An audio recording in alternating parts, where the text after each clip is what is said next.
Time. Mark, 15 seconds until airtime.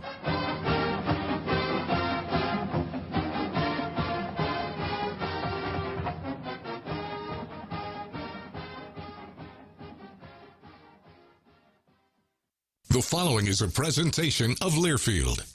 Welcome to Duck Insider. Our whole athletic department, there's a level of expectations of success. Throw, catch, touchdown, Oregon. He can run and slam. He's back out for a three. Left wing is good. In the air to center, back at the wall. It's out of here. Really excited that we get to rep our Ducks and hopefully come back to Eugene with some championships. Indoor track and field national champion. And for the fourth time in the last 6 years, the Ducks are Pac-12 champions. We have so many teams that are excelling right now, and it's really fun to be a part of. Give it to me, baby. My house. I'm taking it there.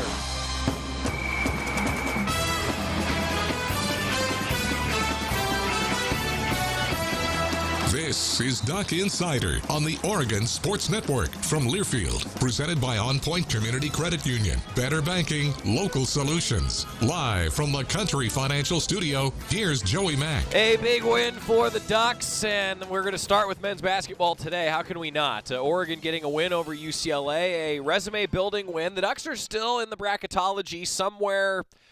Maybe they're in the field as one of the last four in. Maybe they're the first four out. Maybe they're the next four out. What that means is the Ducks are still on the bubble. And getting a win over UCLA, it keeps them alive. That's what Dana Altman said post-game. We're going to hear from him, talk about that environment, because I think the environment made a difference for the Ducks. Shout out to the pit crew. They were there early. They were there loud. Love to see it. The Ducks with a big win over UCLA. Now a 7 o'clock tip-off tomorrow against USC. Meanwhile, for Oregon women's basketball, they're in action at noon tomorrow. And the Ducks, we know it's going to be kind of a playoff game. It's really, truly a playoff game because with Utah beating Oregon State last night, that means that the matchup between Oregon and Utah at noon on Saturday, Terry Johns with an 11:30 pregame show for you. Whoever wins that game finishes fourth in the Pac-12. You get that bye. You need that bye. Makes that run through Las Vegas and the tournament a lot better.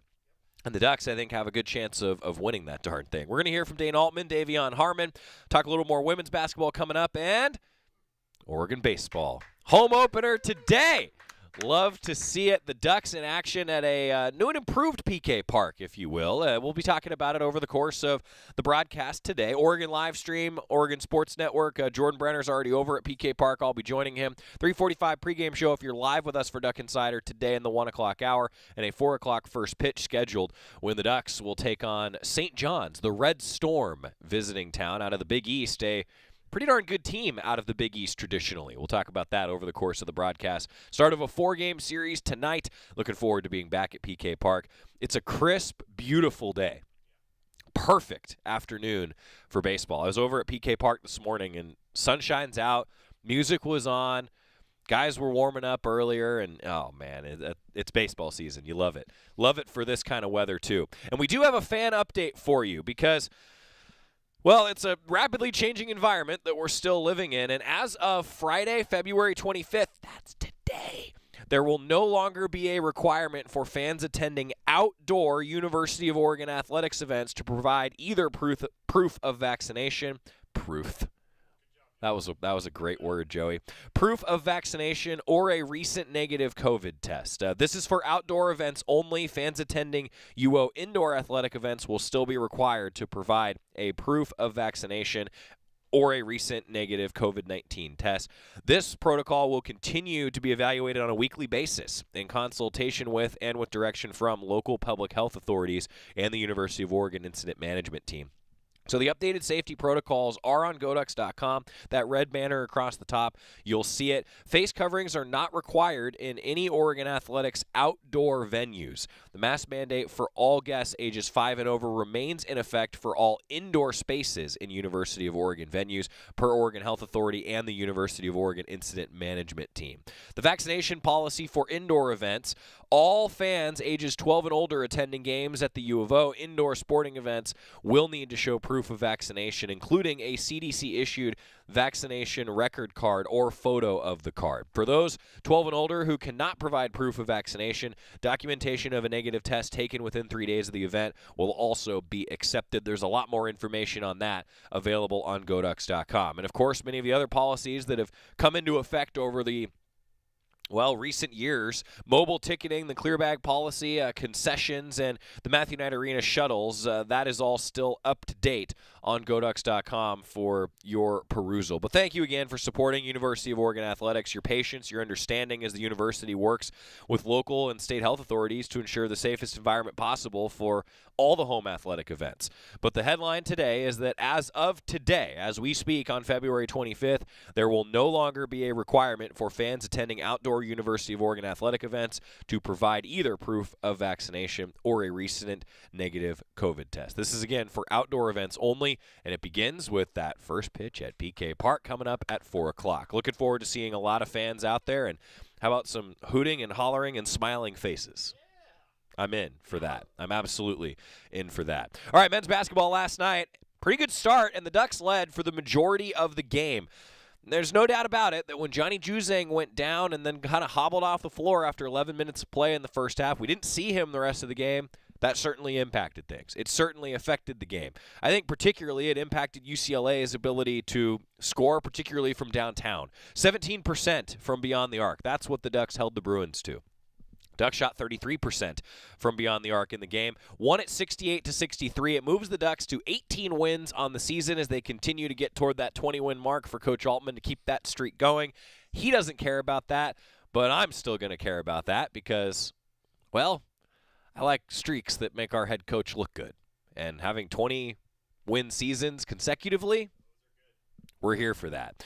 But the Ducks led for the majority of the game, and honestly, they still made a couple mistakes down the stretch, but they ended up pulling away and winning it. We've got some of the highlights for you, and then we're going to hear from Dana Altman, Davion Harmon, break it down what it all means because the Ducks celebrated Uncle Phil's birthday with a win, their fourth straight over UCLA last night.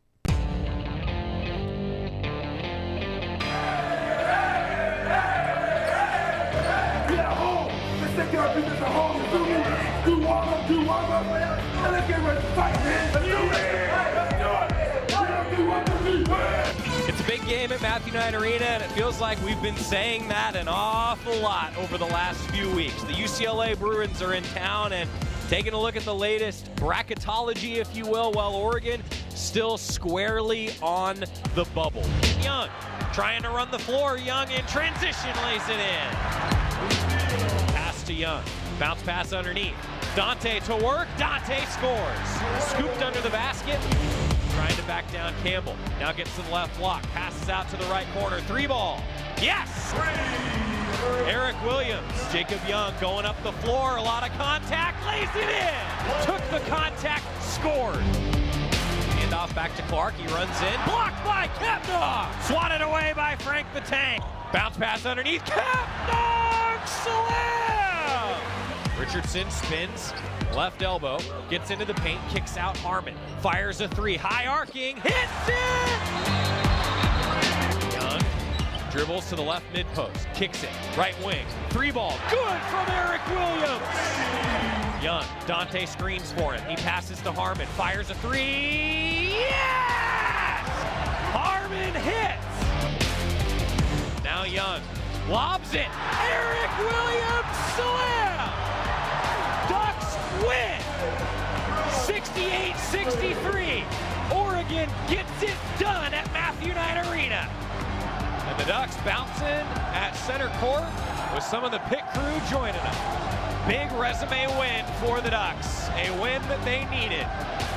Postseason hopes alive and well. The postseason hopes are alive and well, and I think that's important to note because, look, the coaches, I asked Dana Altman post-game, it's one win, but what does it do for you? And he was like, I don't know. I don't know where we stand. Like, I just got to win games, gives them a shot. And they got to 18 total wins now on the season. They're 18-10, 11-6 in Pac-12 play. They're still chasing Arizona 15-1. Somehow USC won in double overtime against Oregon State last night. They're going to need some help down the stretch, but still, finishing in that top 4 is important. Maybe finishing a little higher than that. important as well. All the latest bracketology today, heading into the game against USC, which looks like it could be another big resume win for the Ducks. They're on the bubble. I may intro the broadcast the exact same way tomorrow as I did last night because the Ducks are still squarely on the bubble. How about the performance, though, with 4 different players scoring in double figures? They kind of spread the wealth. Even though it wasn't Will Richardson's best shooting night, 3 of 13, he had 9 rebounds. Huge. Frank Kepnong also had 9 rebounds and 3 blocks. I thought that Frank really set the tone early. With his defensive energy when N'Faly Dante was in some foul trouble, that was a difference in the game. And you know what really, though, truly was the difference in the game? I'm going to sound like Dane Altman. Rebounding. The Ducks won the rebounding battle 44-33 against a team that was +4 in rebounding margin on the season. The Ducks were dead even heading into this game, plus or minus 0. When was the last time a Dane Altman team here at Oregon had a negative rebounding margin? I don't know that it's ever happened. This team, down the stretch, if they rebound, they can play with anybody and they can beat anybody.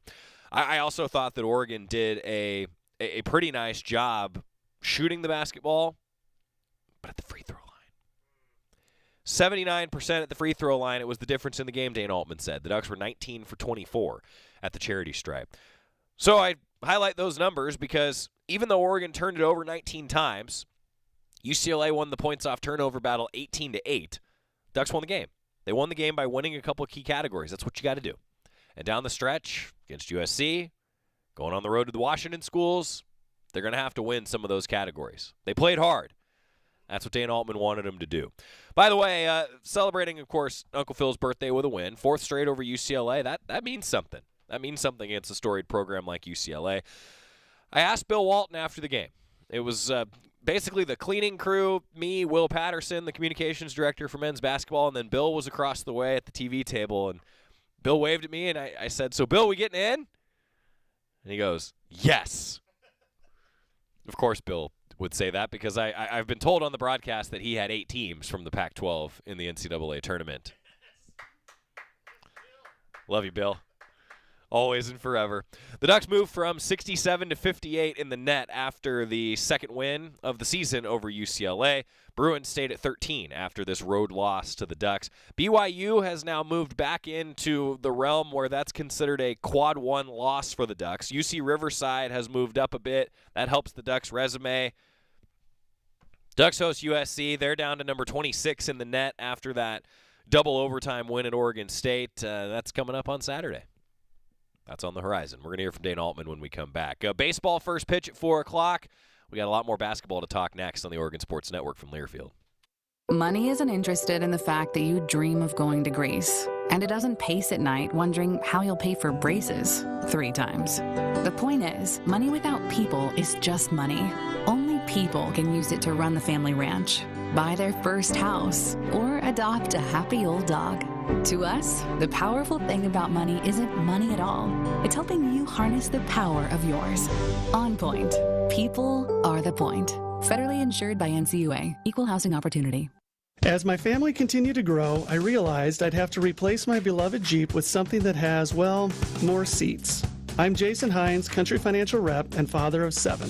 Whether you're upgrading from your sporty ride with no room for a car seat or finally replacing your well-loved beater that still has a cassette player, you'll want the right protection for your new car. Work with a Country Financial Rep like me and get the protection you need at a price you can afford. Learn more at TakeSimpleSteps.com or contact a local Country representative. Don't go anywhere. Duck Insider continues after these messages on the Oregon Sports Network from Learfield. Papa, why can't we telegraph while riding a horse? Son, there ain't no one to blame but Jeffro. He was riding old Betsy the Stallion, tip-tapping away at his telegraph, when blam, ran right into the side of the saloon. Well, if Jeffro can't do it, neither should you. Don't text and drive. Visit StopTextStopWrecks.org. A message brought to you by the National Highway Traffic Safety Administration, Project Yellow Light, and the Ad Council. Adopt US Kids presents What to Expect When You're Expecting a Teenager. Learning the lingo. GOAT, G-O-A-T, acronym, stands for Greatest of All Time. As in, spaghetti sandwiches for dinner? They're my fave. Dad, you're the GOAT. You don't have to speak teen to be a perfect parent. Thousands of teens in foster care would love you just the same. Visit adoptuskids.org. Brought to you by the U.S. Department of Health and Human Services, Adopt U.S. Kids, and the Ad Council.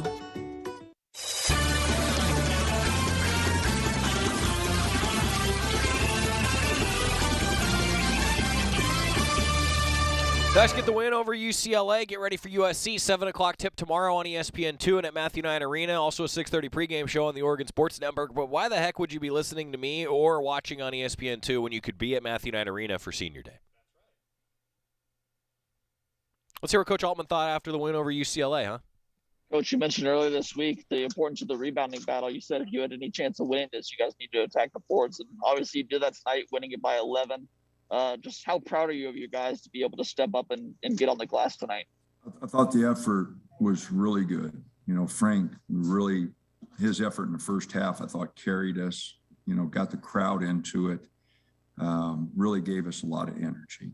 You know, the turnovers took away that energy, you know, so, but I thought our guys played really hard. And that's, at this time of year, that's all we can ask. You know, we didn't execute some things. We had some bad turnovers, but I just thought the energy and the effort, the crowd was great. The students were really good tonight, and it really helped us. You know, there's no doubt. You know, when they took the lead after, you know, we had the lead, and then we just really bad possessions, took a couple quick shots, you know, bad turnovers again, you know, a couple big plays there and a couple big stops. And so, again, I like the energy, the board play. You know, we really rebounded the ball, which gave us a chance with all those turnovers. I know you like to avoid thinking about the big picture and focus on what's in front of you, but in the big picture, winning the game that was in front of you tonight was huge for you guys in terms of trying to keep a tournament resume together. Do you think, Davion just said great players and great teams find a way to thrive under pressure. Do you think your guys kind of were aware of that and used that as fuel tonight? You know, I have no idea what they're aware of and what they're not aware of. You know, if they were aware of this, you know, we wouldn't have played so poorly against some teams we've had, you know, the last 2 weeks. So, you know, the energy was great tonight. And I keep talking to them about one game. You know, let's get ready and let's just play UCLA. And, you know, I'll be preaching the same thing. We got to find a way to beat USC. You know, they know where we're at, Rob, to answer your question. They know we're not in very good shape. And, you know, our only hope is, you know, to keep winning games. You know, there's just nothing else. You know, you try to win games, and we got some bad losses that we got to try to overcome. But, you know, the top 3 teams in the league, you know, are the teams we've played hard against, you know, and we've had some games against other teams we just haven't played as focused, as hard, you know, with the energy that we need to. But, you know, a big part of that is the crowd. You know, I'm thankful for everybody who's shown up all year, but we've had some games this year where the energy in this building, you know, has not been good. And, you know, okay, that's part of our fault. You know, we're not a great team, but, you know, if we're going to have a program, you know, we had recruits in, we had ESPN watching, you know, they're watching our crowd. And there's been no other team, you know, in the last 6 years, 5 years, that's done what we've done in the conference. And, you know, on the flight home from Arizona, you know, our guys recognize that, you know, and, you know, when they brought it to my attention, you know, I go, you're right, guys. You know, we'd beaten Arizona 7 times in a row. You know, we beat these guys 4 times in a row. You know, so, you know, I love the crowd tonight, and the students were great. But we've lost 4 home games, and the energy in those games, you know, it's a give and take. We got to do our job, and we haven't done our job. I want to make that really clear. We have not done our job. But sometimes those fans can pick you up, and they did tonight. We got down 1 after having a 13-point lead. I think Davion hit the big 3 to get us going again. I can't remember exactly what it was, but we hit a bucket. The crowd got back into it. our defensive pressure picked up, and the students carried us through. And so I'm hoping we have a big crowd Saturday. We obviously need to play well. So I appreciate the help tonight. Again, the students, really good. I don't know what the crowd size was or not, but they were energized, and that really helped us. Yeah, Dana, speaking of the crowd and being energized, it seems they really kind of embraced Frank and his effort there at the end of the first half. Just what are your thoughts on his game overall and what he was able to do tonight? I think I just mentioned he was unbelievable that first half, Chris. I mean, changing shots, rebounding, finished a couple plays. He carried us that first half, his energy, and like I said, contesting everything at the rim. I don't know how many blocks he had that first half, but he changed a bunch, whether he blocked them or not. They were looking for him, and loved his energy, loved his fight. And a night that Dante was in foul trouble, Frank really picked us up. Yeah, Dana, they shot 20 more field goal attempts than you did. You had 19 turnovers, and you found a way to win. How would you explain this victory? How'd you guys pull that off? The stats wouldn't suggest a victory. Well, like I said, they only shot 36%. That's why. And they only shot 18% from three, 4 for 24. So, I thought our defense was good. I thought our defense was active. And, giving them that many more shot attempts. And then, we've lost a couple games at the line. And tonight we shot them pretty good. We were 19 of 24, and they missed some. They were 9 of 14. And the free throws were pretty even until we shot 6 or 8 late, and which was the 10 free throw difference was what we got late when they had to foul. Yeah, I know you're not someone who gets too high after win. I'm just curious your thoughts surveying that kind of post-game scene, and specifically you pulled Jacob out of the crowd and had some words from him, wondering what you told him then. Well, Jacob wanted to stay out there for, a slumber party. And, we needed to get back and, get with his team.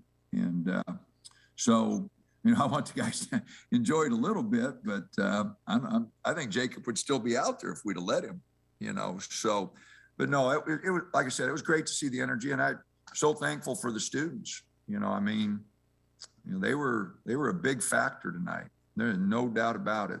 When they took that lead and that energy was sucked out of the building, we got that one basket and the energy picked back up. I thought the students were really helpful.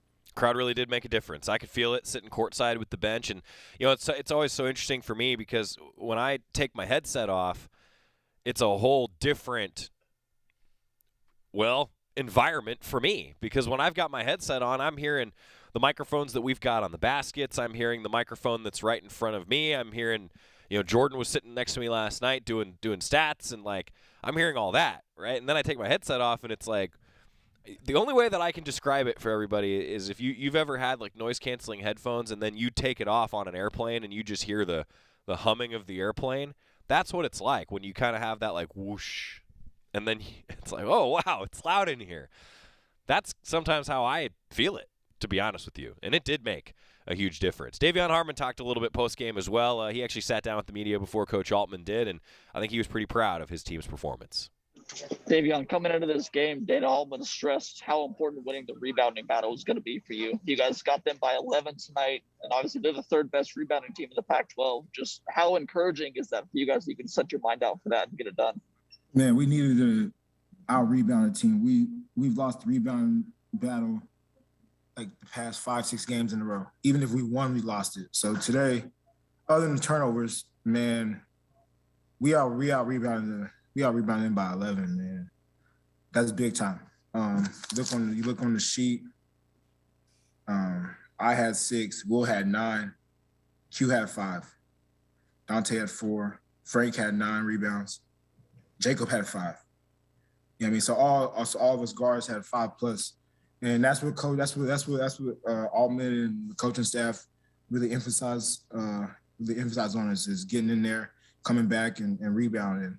He made a joke to me yesterday about rebounding, so I had to go get some tonight.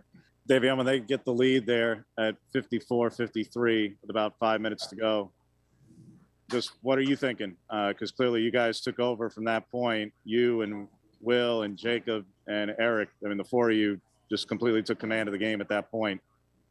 What were you thinking when they went on that run to take the lead? Stay together as a team and make a play. Make a play. I mean, me, Will, JY, E, somebody make a play. And we made plays. And the best thing about it is that we didn't separate. You know what I mean? We came together when they went on that little run. And they're a great team. They're number 12, right? Number 12 ranked, right? So we knew that they were going to make a run at some point in the game. And we had a few turnovers right there, and they capitalized on them, and we bounced back. And it's not always going to be pretty, but proud of how we handled that whole situation and how we played tonight. Yeah, you touched on it a second ago. You know, Will didn't have the best shooting night, but he rebounded well, kind of assisted. It seemed like he just wasn't giving up on either side of the ball. I'm wondering if you could touch on just his aggressiveness and what kind of role that played in the win tonight. And that's big.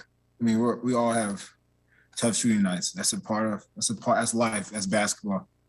But you keep playing, man. You keep embracing it, staying in the moment. And Will stayed in the moment. You know, rebounds and assists. That's how you stay in the moment, man.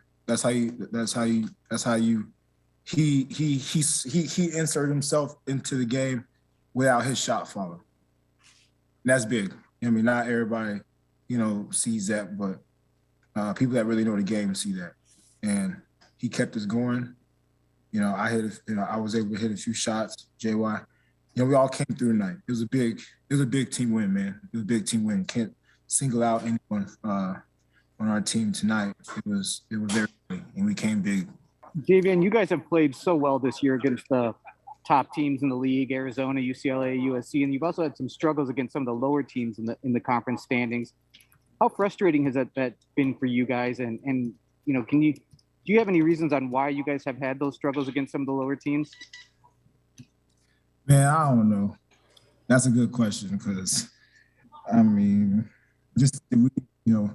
Coach Allman made a statement after Arizona in the locker room post-game, and the way we fought, the way we grinded out the whole 40 minutes, and he proposed a question. He said, "Man, what if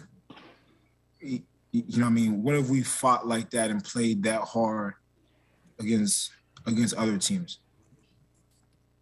We wouldn't be in the position that we are. I mean, we would be in a lot better position. But it is what it is. You can only control what's happening now, and we fought tonight. They fought. We fought. That was a big boy. That was a grown man's basketball game right there, and how we competed. I love it, man. Gotta love that from Davion Harmon. I mean, he does love it, and that's exactly the kind of energy that the Ducks are going to need to bring throughout the course of the end of this season. And you wish that they maybe had done that over the course of the entire season. Well, they still got a chance to do something special here down the stretch. Davion Harmon talking there. When we come back, talk a little women's basketball. Also going to hear from Mark Wazikowski ahead of the home opener here at PK Park coming up this afternoon. Back after this on the Oregon Sports Network from Learfield. At Shadow Hills Country Club, our all-inclusive event pricing allows us to take care of all of the details while you enjoy your event. Our wedding garden, expansive grounds, ballroom, and meeting rooms can accommodate any size event and come complete with full catering and service staff. From weddings to business and social events, Shadow Hills offers the benefits of a resort atmosphere and the peace of a country setting just minutes from downtown Eugene. For more details, call us today or go to shadowhillsevents.com. From the weight room to the classroom, on the field and off it, On Point proudly supports University of Oregon athletics because student athletes do so much more than bring us pride on game day. They bring our entire community together in Eugene and all across Oregon. So whether you're watching the game in the stadium, at home, or at your favorite local business, their success makes all of us stronger. On Point Community Credit Union. Join in. OnPointCU.com. Federally insured by NCUA. Equal housing opportunity. Duck Insider continues after this timeout on the Oregon Sports Network from Learfield. faucet running? That's not a faucet. That's a river rushing through the forest. Forest rivers provide over 100 million people with clean water to drink. What? I can't hear you because of the vacuum. That's not a vacuum. That's the trees in the forest cleaning up the air we breathe. I didn't know the trees were so amazing. Yep, and the forest gives us shade, trees to climb. That's awesome. Let's go explore some more. Visit the forest today and enjoy all it does, just for you. To learn more about the forest and find one near you, go to discovertheforest.org. Brought to you by the U.S. Forest Service and the Ad Council. You're not too cool for me. And in return, I reciprocate that sentiment. I'll never be too cool for you. I was a man with a plan, but now I'm a dad with a decree, and you can't take that from me. Please let it be noted that I told my job they can dock my pay. Right now, it's just too important to take you to school every day. I want to be legendary for you. I want you to puff out your chest when you go to school, the same way I do. I walk taller because of you, because I found everything to live for. That's dedication. Visit fatherhood.gov to hear more. Brought to you by the U.S. Department of Health and Human Services and the Ad Council.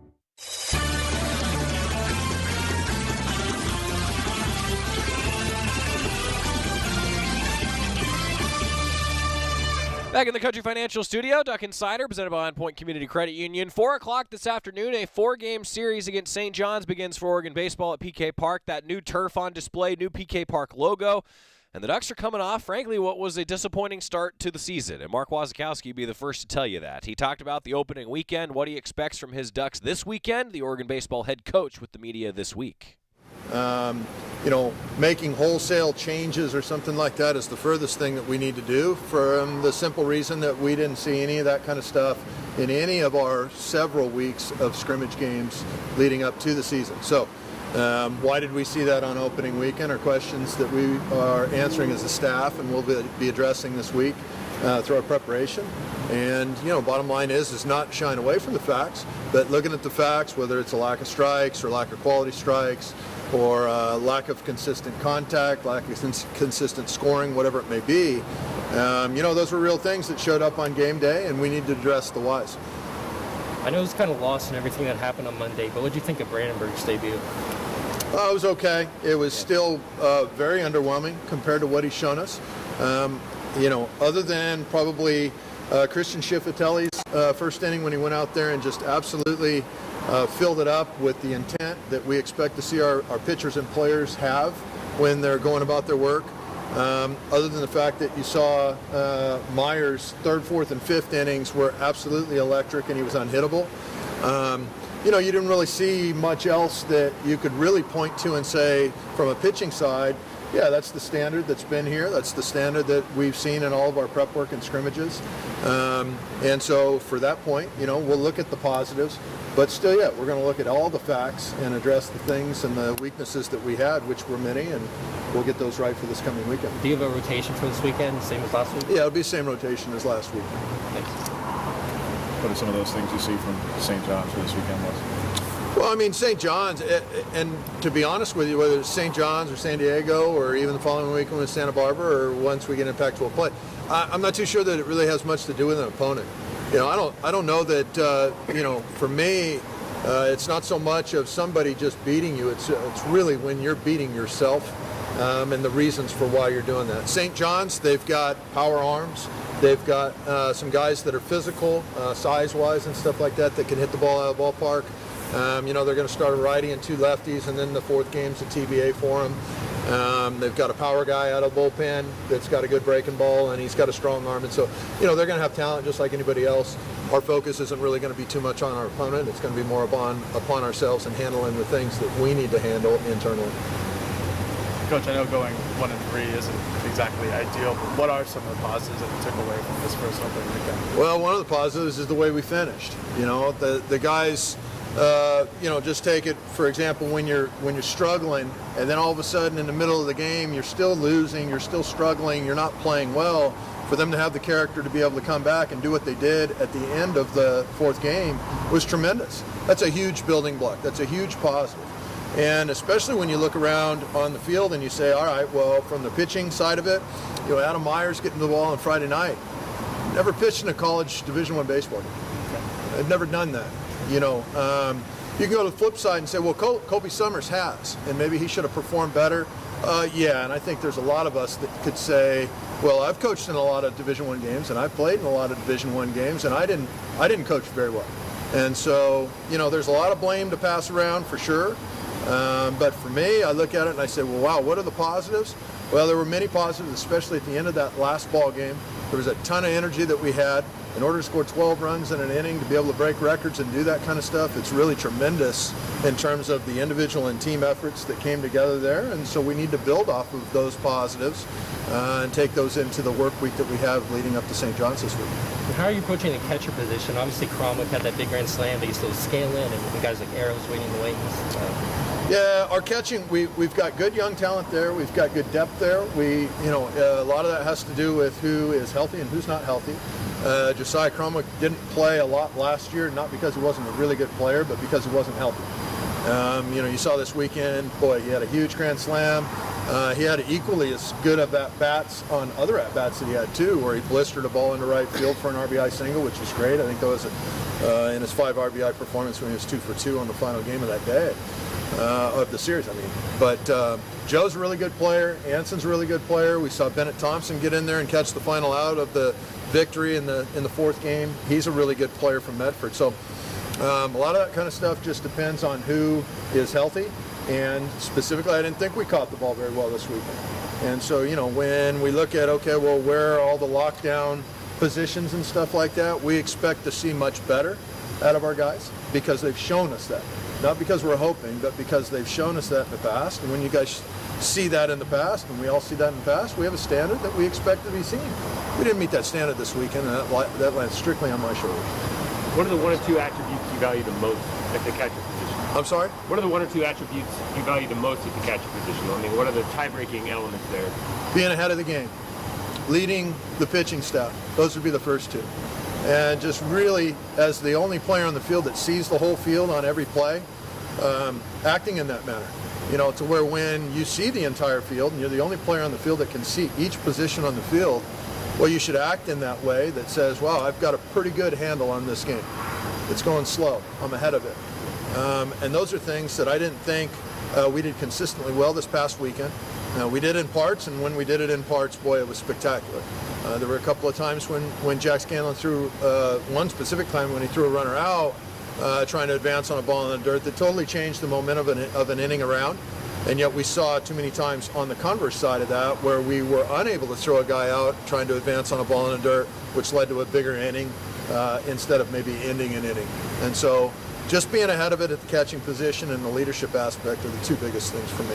How much, let's talk about this, Wasman, how much discretion do you give your catchers in terms of the pitch calling? How much of that is Jake or you, or how much of that is Jack or Josiah? No, Jake Injure runs the pitching staff. He has discussions with the pitchers and the catchers constantly throughout the game, and so he's getting their feedback on what they're seeing, what's feeling good out of the hand for a pitcher, what the catcher feels like the umpire is going to be able to give him or not give him for balls and strikes behind the dish. There's a lot of elements, but Jake trusts our players, and so do I with Coach Angier. And he runs the game through the catcher, and the catcher, ultimately the pitcher, has the final say in what pitch gets thrown, but we use the input of the players as well. In terms of the play at the plate, it seemed like some of the newcomers had the most productive weekend and some of the returners didn't have as much success. What did you like from some of the newcomers, and what do the returning players need to work on? That's a great question. Well, Brendan Malone, start with him. He is basically coming off of a couple of years at South Carolina where he didn't have any success. He showed up on first weekend and was a huge, huge threat. Jacob Walsh is a freshman. He's getting intentionally walked. I don't know how many freshmen in the country are getting intentionally walked in their first college weekend.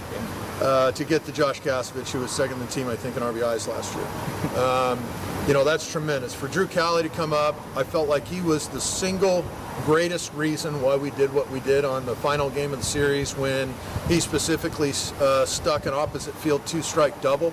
I thought that was a monstrous at-bat just to show the unselfishness to go with the pitch and to adjust to the pitch and do the things that opposite field with 2 strikes is required.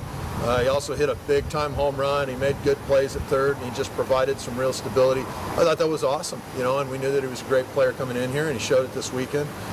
There were other great performances that we saw specifically on Sunday as well, but Colby Shade, I thought, swung the bat overall very well on the weekend. Amongst others, there were some guys that swung the bat. I don't think it was an issue where, when you leave the weekend hitting over 300 on a weekend, granted there was one big lopsided inning in there, But you could say the same thing for the other side, because there were really just a couple of innings that got away from us on the weekend that we need to address. And then in terms of the returners, how do they get locked in as the season moves forward and continue to have that production that they did last season?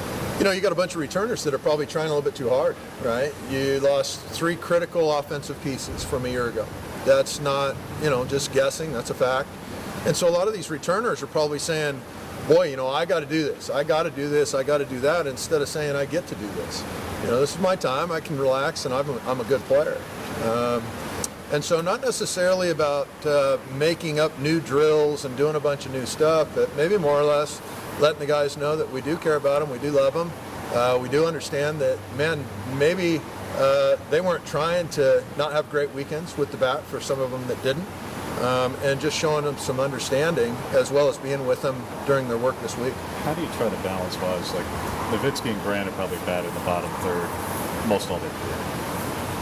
With that, obviously, Tanner's a very nice guy to be protecting. But do you have any thought process in terms of, do you try to experiment with, well, if you put him in the 2, you extend the order, you might give him a little bit even more protection from a power standpoint or something, or is it just, it's going to kind of be until you prove otherwise? No, I think we have plenty of bats in the lineup, and when we get going, I think it's a really scary look. I think we saw that clearly at the end of the 4th game where, all the way through from the 5th inning on, I mean, it was sustained offense, and man, it could have, any one of those innings could have been a 6, a 7, or an 8-run inning like we saw the 12 and the 8th inning there on game 4. So we've got a lot of good hitters in this program. Coach Martyrs developed a lot of good hitters in this program. And I don't think scoring runs is going to be a big bugaboo for this group this year, as long as they're on their own side and they're relaxed and they're just performing like they know they can. Well, as we saw San Diego use an earpiece to transmit the signals, we've seen Vanderbilt this year use some sort of wristwatch technology. I'm wondering if you guys have implemented that, or you guys still just doing the normal signals from the dugout? No, we've got a couple of different systems. We use that same earpiece as well. It's pretty standard throughout college baseball. I think it's been a speed up the game type of a thing. Mm-hmm. It's not bulletproof. Sometimes technologies go out, and when there's actually people in the stands, which was kind of nice this last weekend. There was, for the first time, there was an opposing crowd. We didn't have that last year. We didn't have that at home. We didn't have that on the road until the very tail end of last year. And what a difference that was, to be able to get a chance to be able to play in front of people. Well, sometimes those technologies, you can't hear what's going on, even when there's 1,000 people screaming in the stands and stuff like that. Maybe it's hard to hear in that ear. So you've got to be able to have other ways to get pitches in and things to your players and stuff. We didn't have any issues with communication this weekend, which was good. Coach, going off that, how excited are you, the guys, to come back to PK? First time you're playing at home since June, and you have the brand new turf, everything. What's the mindset of being at home once again? We love playing at home. We love playing at home. I mean, it starts with me when I'm a football fan, and I love watching Duck football and being in Autzen Stadium. It starts there, and it's the energy, it's the passion of the fans. It's what our football team has established throughout the years, our track and field program with the excellence and how crazy that is, and the energy that you get when you go over to Haywood Field. Same thing goes with PK Park. Our guys they're jacked to play at home. That's why we got 35 home games on the schedule. We can't wait to get out there and see thousands of people rocking that place, making it a challenge for the opposing teams. And so for us, there are nice ballpark improvements and stuff like that have been done. I think the fans are going to love it. And really the objective, other than the fact that, the place looks great, it's about putting a product out there that the fans are going to say, I want to come and spend some money and come to watch these guys play. That's on the coach's back, and specifically my shoulders. And I look forward to that opportunity to get these guys ready to play. We didn't do a great job of doing that this past weekend, and I expect to see a great response out of our group this week. Have you been able to have any sit-down combos with Dan Lanning since he got here? Absolutely. I've talked with Coach Lanning quite a bit. He's a great guy, he and his staff. That's an energetic group that's passionate. They've got a real plan. There's a ton of energy. But that's not to hate on Coach Cristobal or anybody like that. I mean, shoot, I just love the passion and the energy that the University of Oregon athletics programs of all of them bring. Coach Graves, all the way down. I mean, it's awesome. It's a great place to be. It's hardly a place where they call it going to work. It's fun to be here every day. Love that from Mark Wasikowski, Oregon baseball head coach. A lot of good stuff there with the 4 o'clock first pitch coming up. The Ducks taking on St. John's, the Red Storm, traveling from the East Coast. When we come back, a new guy on the block and maybe a budding star for Oregon baseball, Drew Cowley. We'll talk with him next on the Oregon Sports Network from Learfield. Dear winter, you can't stop a new 2022 Toyota. No matter the weather, the Camry all-wheel drive comes out to play. Snowy hills don't stand a chance against the RAV4, and everyone's comfy in the Highlander. See you in the snow. Find yours at Toyota.com. Toyota, let's go places. After 2 years of construction, my wife and I finally moved into our dream home. So when a bathtub fixture broke, causing major water damage, I was glad we had the home insurance protection we needed. How do you know your home is protected? Talk to a Country Financial rep like me, Nick Simon. We can help you understand your options and select coverages to meet your needs. Then if something happens to your home, you won't have any surprises. Need the right coverage for your home but not sure where to start? Visit TakeSimpleSteps.com or contact a local Country representative. Dear winter, you can't stop a new 2022 Toyota. No matter the weather, the Camry all-wheel drive comes out to play. Snowy hills don't stand a chance against the RAV4, and everyone's comfy in the Highlander. See you in the snow. Find yours at Toyota.com. Toyota, let's go places. Duck Insider, your home for the latest news on Oregon athletics on the Oregon Sports Network from Learfield. Right now, our country feels divided, but there's a place where people are coming together. I was nervous to talk to someone so different than me. Me too. Love Has No Labels and One Small Step are helping people with different political views, beliefs, and experiences connect through conversation, and it feels good. This conversation gives me hope. It gives me a lot of hope, too. Take a step toward bringing our country and your community together. Start a conversation at lovehasnolabels.com/one small step. A message from StoryCorps, Love Has No Labels, and the Ad Council. When you went car shopping, you meant business. You aced vehicle history searches and test drives. You out-salesmaned the salesman. Now you've got your wheels. If you manage that, you can get your retirement plan on track. Visiting aceyourretirement.org can help. With 401k tips and smart saving strategies, you'll have the info you need to get more for your future. Go to aceyourretirement.org, because when it comes to speeding past financial challenges, you're an ace. Brought to you by AARP and the Ad Council.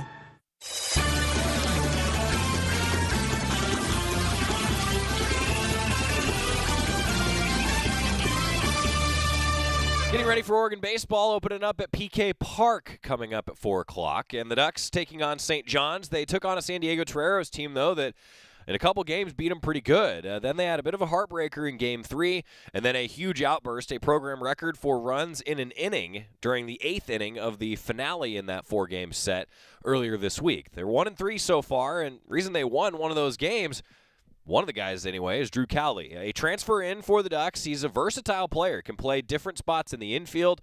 We got a chance to catch up with him this week, get to know him, what he's made of Oregon so far, and some of the keys to being a good hitter and versatile defender. Here's Drew Cowley.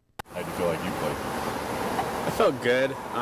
Got a few opportunities earlier in this series, and kind of didn't go the way I wanted to, and then I was able to get a little Texas leaguer, they call it, hit on, what was that, Sunday.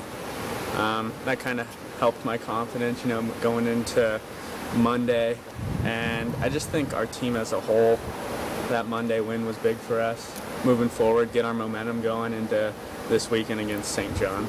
What was your own kind of mindset and approach to entering this season? And that that, yes, there were some guys to replace, but 3 of the 4 infield positions were returning starters. And that obviously competition is part of sport, but these are returning guys who've played a little bit in the league already. So just your own mindset in terms of approaching competition and, obviously want to be out there as much as those guys do. Yeah, like you said, competition is just a part of the game, and I wasn't thinking too much of it. Just kind of wanted to come in, and whatever my role was, I wanted to try to do the best I could at it and help our team get to our ultimate goal and just compete every day. Do you feel like do you have a particular natural position, second or third or short or preference? At my old school, I played shortstop. I've kind of bounced around. This summer, I played some third. I played second. They're all pretty similar, so nothing specific. In terms of the team, how is the mindset after the first weekend refocusing to St. John's? I think after the win on Monday. Like I said, it helped our momentum going into this weekend against St. John's. I think the one thing is for us not to, get down if we get behind in a game. It's going to happen. It's the game of baseball. And I think it was good the way we played on Monday as a team. It's exciting, and I'm excited for this weekend against St. John's. How is the energy when you're in one of those innings where you scored 12 runs and the bat just keeps getting passed and passed and passed? It's good. The energy, hitting's contagious at that point, and I think we did a good job kind of, passing the torch to the next guy, and just something, we got to build off of for this next weekend. What did you learn hitting specifically for you, and what did you do best? What do you think you need to improve on? I think for us as a team, we need to do a better job with getting hits with runners in scoring position and taking advantage of mistakes. We were getting a lot of hits, just not really in key spots, and I think Monday that was a turning point for us. We got those hits in those key spots, and you could see the difference. We put up 21 runs, and that's something that we could definitely improve on moving forward.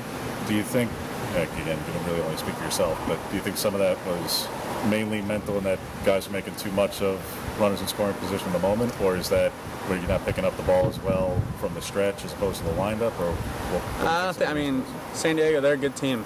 They had some good pitchers, and game baseball, it's a tough game. So I think you gotta ride with the success and then grind through the failures. And a big thing we talk about is competing and coming out and doing your best to compete, work hard, and I think we did a good job on Monday, and just something to build off of. We heard Coach Waz's perspective on the home opener, but what is a player's perspective on playing at PK Park for the first time this year? I'm super excited. At the end of the day, it's the same game though, so we don't want to make any game too big or too small. Just go out and compete. But I am excited to play at home. This will be my first game at PK in front of everybody, so I'm excited. Pretty cool for Drew Cowley to get the chance to debut in front of the home crowd, but a pretty nice start for him. And I love him talking about versatility and just, where will they put him? And he just says, look, I'll play anywhere. He could play third, he could play second, he played shortstop previously. I think that he's a guy that you'll see with a number of other Oregon infielders like a Gavin Grant, like a Sam Nowitzki, like a Josh Kasevich that can do some different things for the Ducks. And, one guy also to keep your eyes on is the transfer from South Carolina, Brennan Malone. Malone is a great offensive player, and I'm looking forward to seeing what he does at PK Park. When we come back, we're going to go through the weekend schedule for you, get to a whole lot more, because it's a busy weekend on the Oregon Sports Network from Learfield. As my family continued to grow, I realized I'd have to replace my beloved Jeep with something that has, well, more seats. I'm Jason Hines, Country Financial Rep and father of 7. Whether you're upgrading from your sporty ride with no room for a car seat or finally replacing your well-loved beater that still has a cassette player, you'll want the right protection for your new car. Work with a Country Financial Rep like me and get the protection you need at a price you can afford. Learn more at TakeSimpleSteps.com or contact a local Country representative. Money isn't interested in the fact that you dream of going to Greece. And it doesn't pace at night wondering how you'll pay for braces 3 times. The point is, money without people is just money. Only people can use it to run the family ranch, buy their first house, or adopt a happy old dog. To us, the powerful thing about money isn't money at all. It's helping you harness the power of yours. On Point. People are the point. Federally insured by NCUA. Equal housing opportunity. This is Duck Insider. Duck Insider on the Oregon Sports Network from Learfield. Look out, world, we're getting strong. The future's here and we belong. She can step, she can do more. Like build a rocket and watch it soar. Or clean the oceans and make the world a better place. Oh, she can step, so can you. Find a cure, invent something new. There's no challenge in the world that she can't face. She can STEM. Learn more at She Can STEM. A message brought to you by the Ad Council. Steven. Who said that? Me, down here. Ugh, what are you, a yellow booger? I'm a banana slug, Steven. What are you doing in my room? I'm your sense of adventure. It's been a long time since we've had an adventure in the forest. Mom took me to the forest last year. I'm a slug, Steven. It took me a long time to get here. You're right. I should get out. Yeah, the forest is not that far away. Hey, Mom! Come to the forest where the more adventurous you lives. Check out discovertheforest.org for cool places nearby. Brought to you by the U.S. Forest Service and the Ad Council.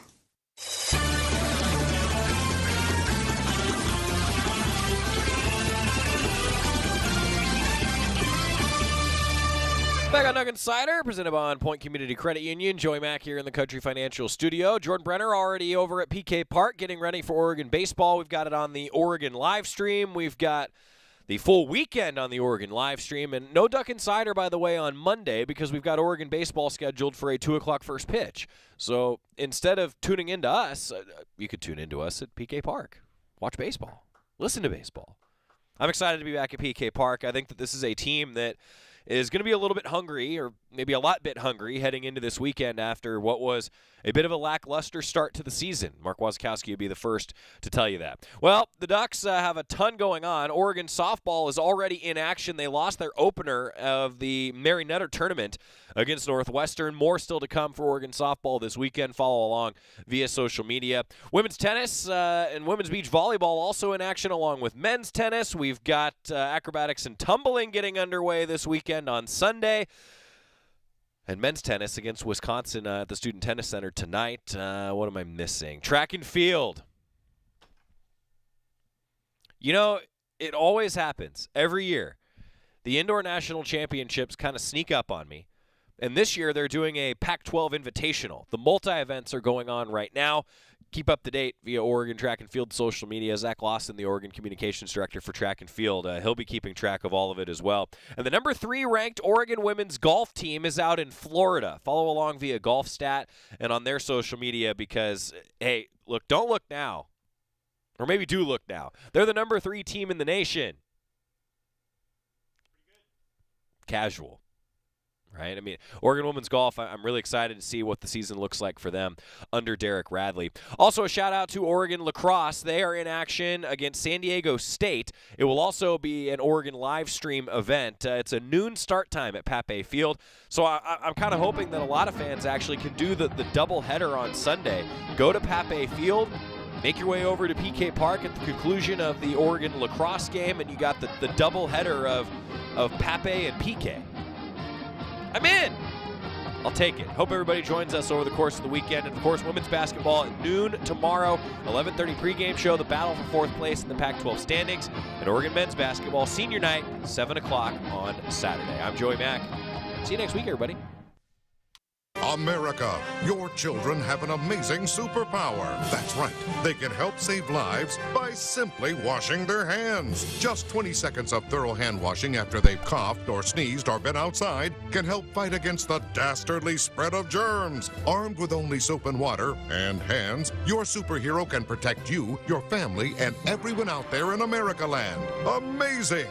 Find out more at coronavirus.gov. A message from the CDC and the Ad Council.